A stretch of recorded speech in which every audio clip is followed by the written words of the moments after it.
I love good policy. I don't care if you're Republican or Democrat, love good policy. Trump, whether you like him or don't like him or whatever, Trump literally got some things done. And capitalist countries are the ones that rise. Think about how quickly the United States rose. How do you see the future of media by rising this artificial intelligence and content creation and this revolution? Trump wanted to have a social media by the name of Truth. Right, and he does. Now, I think when it comes to some of these big corporations who weigh in on political issues that make no difference whatsoever, these the quote-unquote woke companies, I think that's just stupid. They also talk about the Trump immigration policy, and they also about his political opinion that he's so direct. I think Trump has had the best policy of anybody. Good people, when they come to America and they settle here, whether they be doctors or scientists or academic leaders, we need those. And they had made it impossible to get in. Trump was cleaning that up. Hello, smart movers. Usually I talk about business. Today I'm talking about business and politics. I have today the honor to have Ken Emmons with me at this show. He is the author of this book. See the title? You see the title? The Common Sense 80%. I would love to hear more about the book and also about his political opinion, about his business. He is the CEO of Crave Media News also, and he has such an amazing mindset about the media and sharing the news. He said there is no right, there is no left when it comes to the truth. But I would love to hear more about his idea about the media, business, politics, and how he makes all in one. Most welcome. Good to be here. Great to be here with you. Yes. It's not often I get to sit with the future president of a country. Oh, thank you. And I think me and a lot of other people think that you probably at some point will be the future president of Afghanistan once they get the Taliban out. So it is an honor to be here with you. Thank you. It's my pleasure. I hope so. That is a dream. That is a goal. I would love to work for my country. Now I'm not there, but hopefully my country is rich of natural resources. Well, you take a look at your past. You've served former leaders over there back when they were taking the country back. You did a great job. You were the Chamber of Commerce over there. You did a lot of very big things. Thank you very much. I saw this book before New Year. I thought about this book, and Doug published this one, and I saw with him. I like the title. Where the title come from, and how you got this idea to write this book? Well, it's interesting, and I was, very fortunate to have a lot of great resources when I wrote it. But the idea of it is, in America, politics are very divided, and they really shouldn't be. And I'll tell you why. You have, over 80% of the people agree on over 90% of the same stuff. Now, when you think about that, there's not much of a divide. And so you've got these crazy little further right out there, 10%, but it's actually less than that. But let's call it 10% on the far right, 10% on the far left, and they may have these crazy opinions. Most of them don't really have the opinions, they're just pushing it to get attention. And then in the middle, you have 80 or 90% of us that are the common sense. We're like, you know what? Let's just keep the country moving forward. Let's do what we have to do to keep policy in place that keeps us a free place, a good, freedom-oriented place to live, grow our families, build our businesses, that type of thing. So the common sense 80%, we are the absolute political majority in the country. And it's paying attention, training ourselves not to pay attention to the Looney Tune far right and the Looney Tune far left, and being right in the middle, and find that common ground we agree on. We agree on way more than we disagree on. Yeah, that's good, so good. And when did you publish this book? That was 2019. 2019. Yeah, and shocked to me, I got a call from my publisher, and hey, we got a bestseller on our hands. Wow, this is a bestseller. Yeah. Oh, crazy, great. Right? So yeah. Where people can find this book? Amazon. It's on Amazon. Yeah. Great. So I was reading your LinkedIn. And in LinkedIn, you are the founding investor of media by the name of Crave News. Right, which is going to be launching in a couple of months. It'll be a new, very, very different kind of news network. Very different than out there now.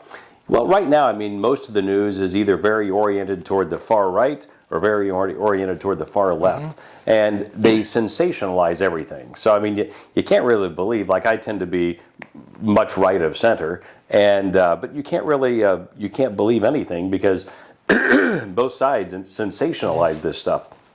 So to me, news hadn't ought to be judged whether it's right or left or Republican or Democrat or, conservative or liberal.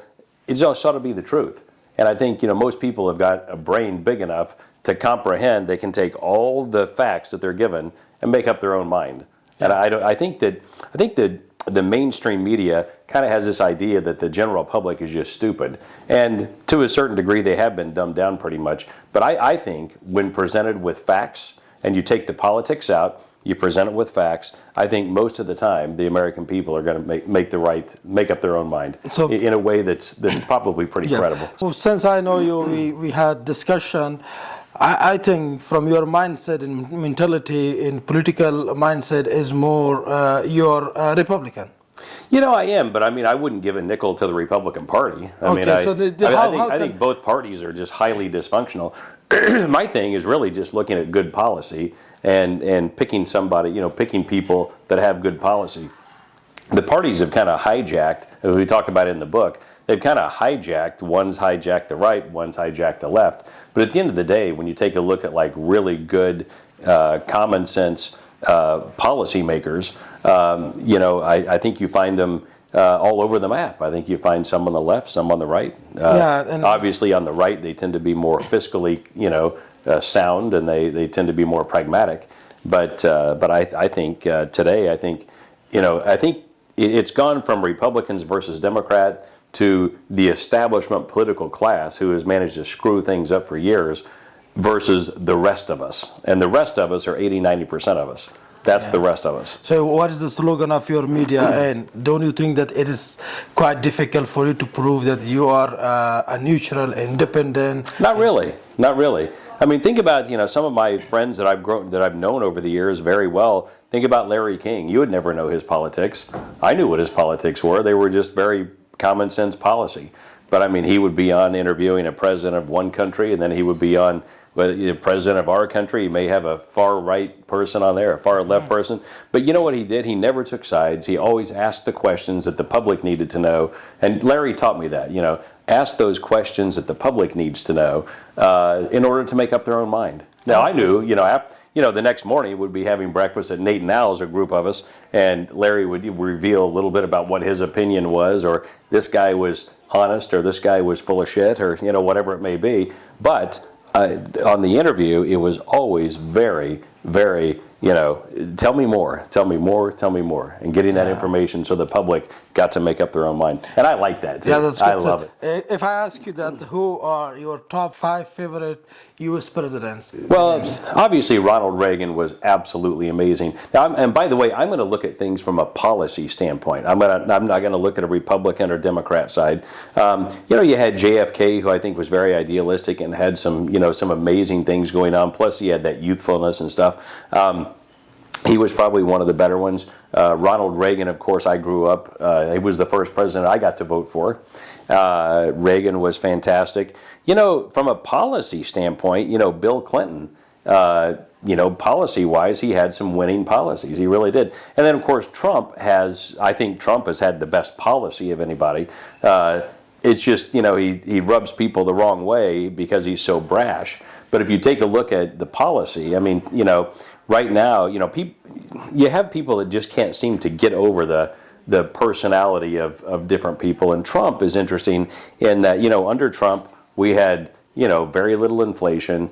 We had a very strong economy, very, very strong economy. We had no wars going on.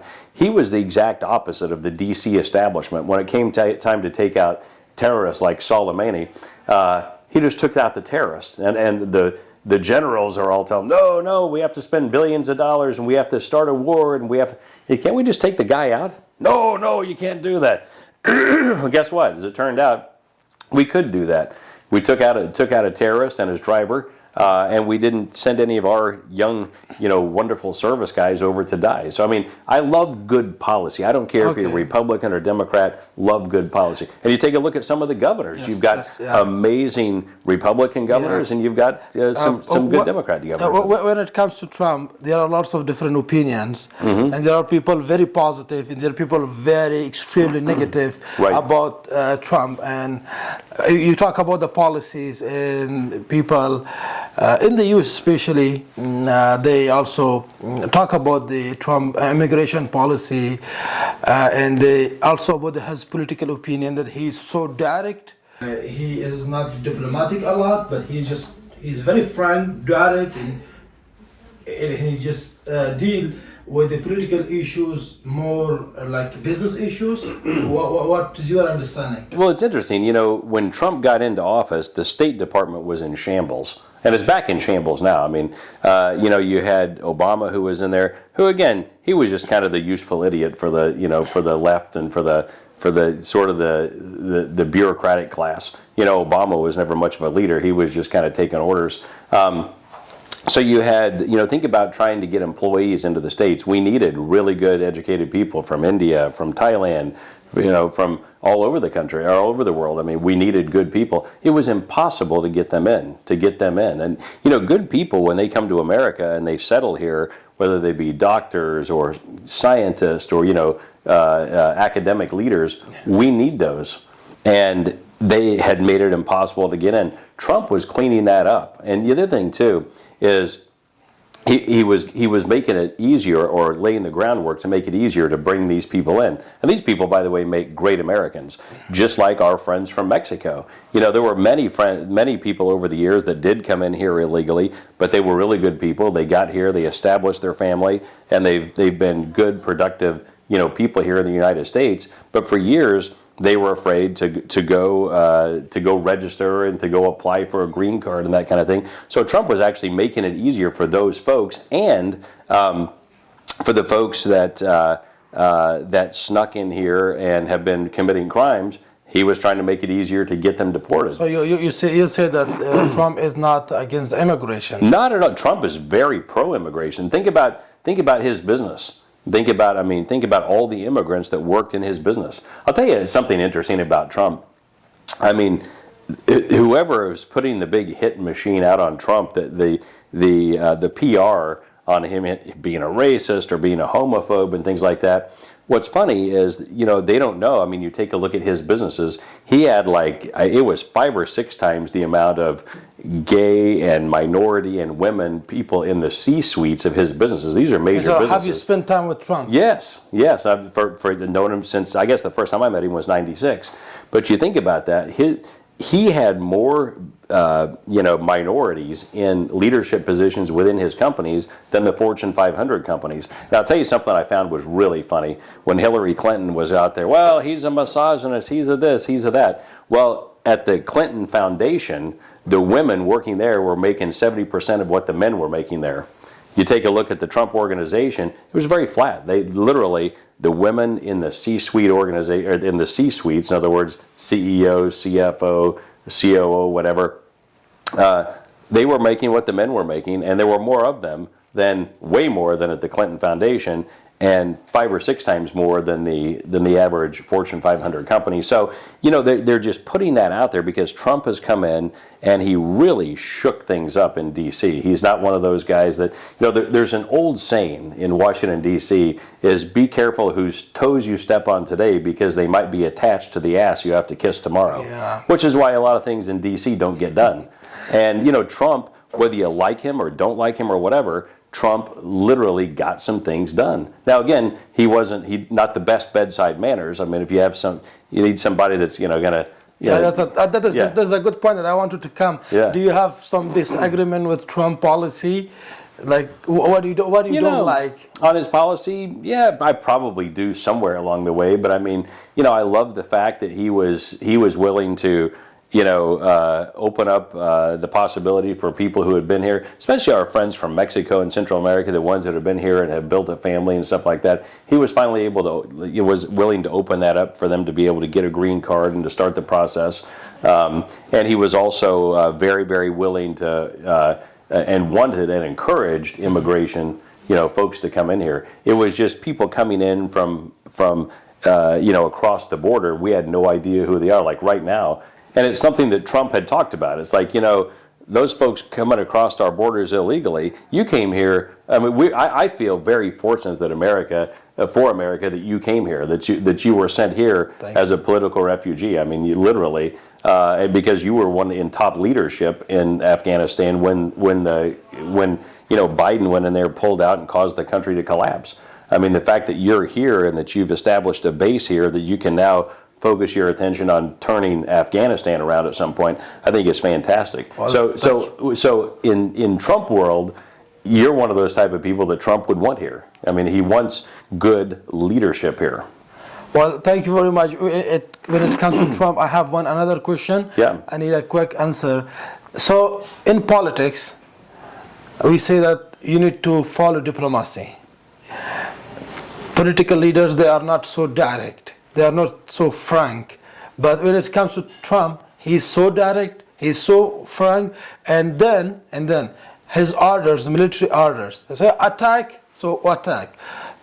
But what about the consequences of being so direct and making these decisions? One, and then the world political condition is so bad now, and the possibility of Third World War and using the nuclear weapons are also another tension. Right. What do you think if these decisions lead to that danger? Well, let's think about this. Trump was very anti-war. We had no new wars going on under Trump.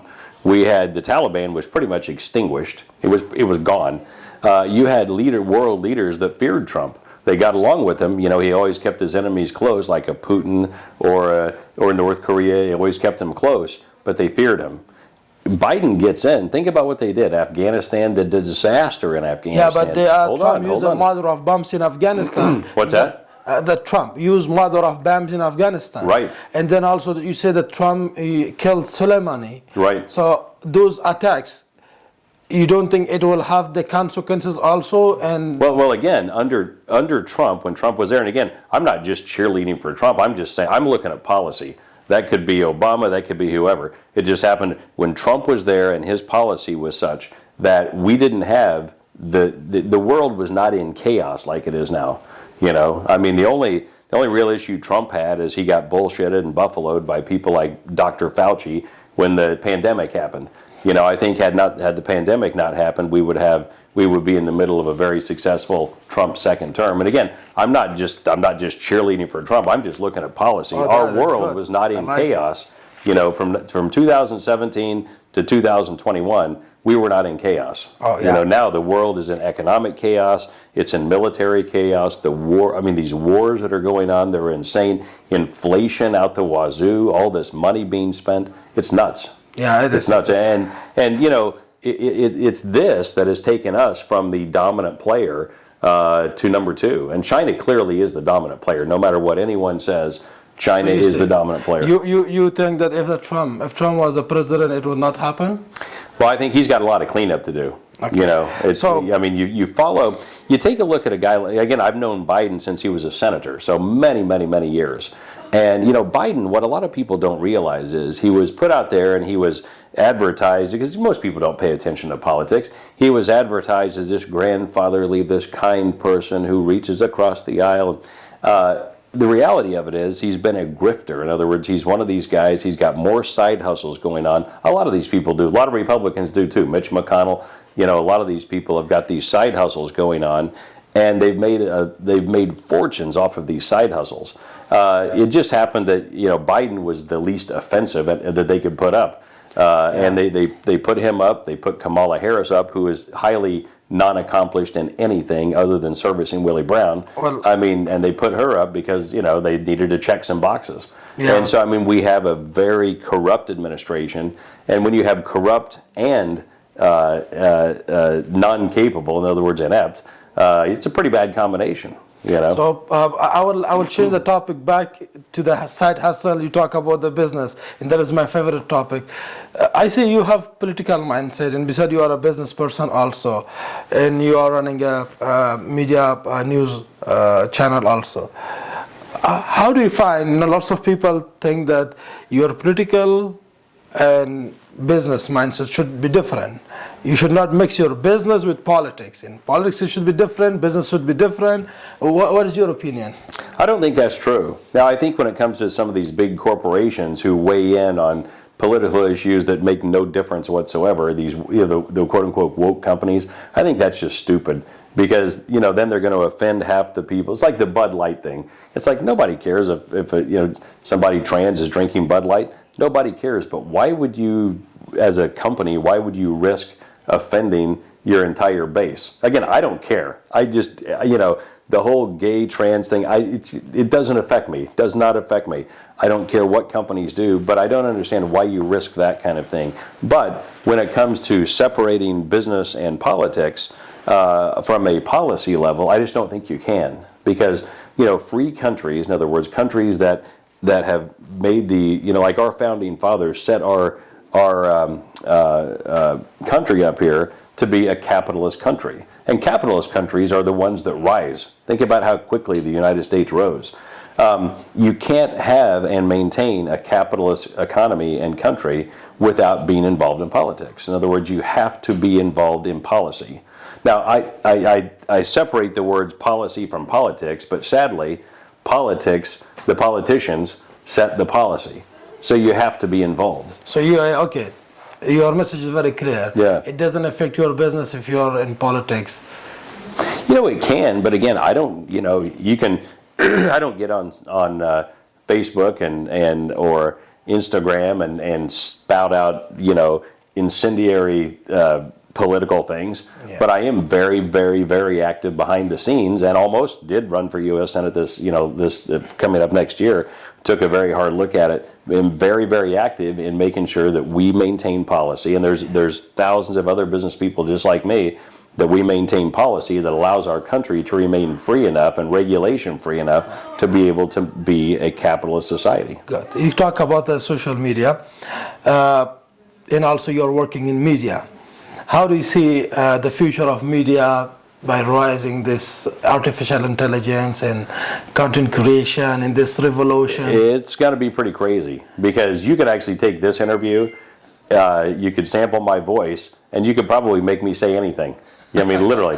That is fake deep, so I would not do that. Yeah. But you know what I mean. Yes. So, I think a lot of it's just going to have to be, things are going to have to be live. In other words, I think that with our news network, it will be live, and people can actually call in, they can FaceTime in. It'll be a very different news experience than CNN or Fox News or MSNBC or any of those like that. Yeah, and I also heard that Trump wanted to have a social media by the name of Truth. Right, and he does. He does. And it's very interesting. He put it out there, and it is pretty nonpartisan. Why it is not yet published? Because well, it is. It's out there. It's been very popular. Yeah, it's got millions of users. Oh, okay. And Devin Nunes, former congressperson who's a friend of mine, runs it. He does a great job. And it was very interesting how fake the news landscape is. They published an article about a week and a half ago or 2 weeks ago that said Truth Social lost $73 million over the last X number of months or whatever, which was totally false. And so Trump, what they did? News that they closed down, Yeah, which is BS. They didn't close. I know they didn't close down because I was on with two of their executives last week. Okay. But what was interesting is the story was a total lie. So Trump, in Trump fashion, sued those media outlets. Now he's going to make him account for fake news, for putting out that fake news. And again, I'm not pumping Trump up. I'm just saying. I was just talking about the social media that, like, it is like Facebook or like Twitter? More like Twitter. And the reason he did it was, this is long before Elon Musk bought Twitter and freed Twitter, because Twitter had become just a real, it was just kind of a place where people could post whatever they wanted to post, but if it went against the narrative of the government or the woke or the the kind of the, you hate to say deep state because it sounds kind of, but if it went against their narrative, they just pulled it off. So think about, for instance, all the COVID lies that were going on. You had everybody weighing in on COVID, but unless you were along the line of wear 20 masks and get a vaccine and all that kind of stuff, you were fake news. Now, as it turns out, all the conspiracies turned out to be real, and what they were deeming fake news turned out to be real, and what they were deeming real turned out to be fake. So I mean, that's why with Crave News, and then with True Social too, it's you publish what you put up, publish what you want, and let the general public decide for themselves. Let them see the numbers, let them see the truth, let them see the facts, and let them decide. I think the public's a lot smarter than we give them credit for. Yeah, exactly. Well, there are many social media platforms, X, Facebook, Instagram, and of course some of them are good, some of them are not, and there are lots of. I'm going to check Truth and see what's going on there. I'm not yet there. You should have an account on there. Yeah, you really should.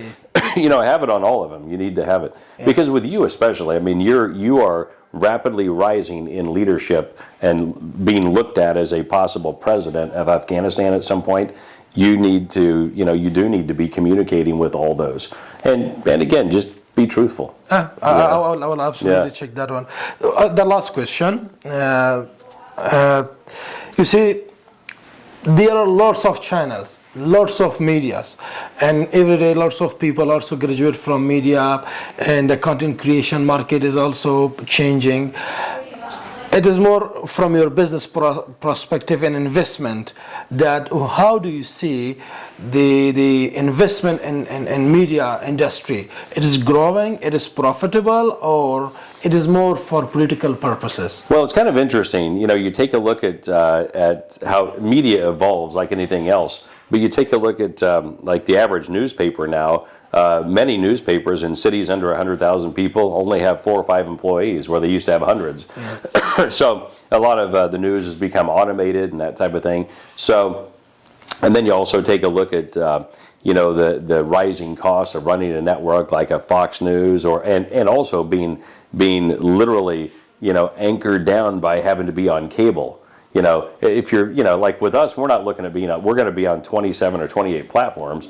Cable is not one of them because, people under 50 don't have cable. When I'm 58, I don't even have cable. I mean, everything is digital. Yeah. So you've got we call them the old folks networks, like Fox or Newsmax, or those type of. You have the Fox and the Fox wannabes. Then you have CNN and MSNBC. At the end of the day, I mean, Fox, the average viewer is 68 years old. Which means most of them are 80 something, and they babysit grandparents. That's what Fox does. And then you have CNN, kind of the same thing. They babysit the grandparents that are a little bit left to center. Then you have MSNBC that has very low numbers. I mean, very, very low numbers. Yet their costs are very high. With someone like us, with our news network, it'll be very authentic. It's not going to have all the crazy lights and sounds and all the bells and whistles. It's just going to be good, authentic conversation. So news at the top of the hour, headlines at the bottom of the hour, and great conversation that you can call in anytime. You can FaceTime in. Any listener, any viewer can FaceTime in, call in, and hear a real conversation. They don't have to worry about being a deep fake because it's live. Yeah. And it's going to be fun, too. And you know what our tagline is, right? Yes. It's real news, no bullshit. Yeah, real. And that's really what it's going to be. That really is going to be. Yeah. Every media claim this one real news, you are real, independent, but it is quite difficult to maintain that.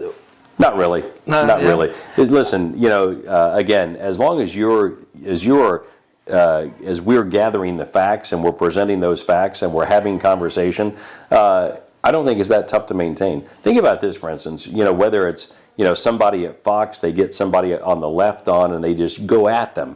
They just Sean Hannity goes after somebody on the left, and there's no conversation there. It's just, you're wrong, you're wrong, you're wrong, you're wrong. You take a look at this gal that's can't think what her name is, that's doing Meet the Press now. And her first interview as a Meet the Press host was with Trump.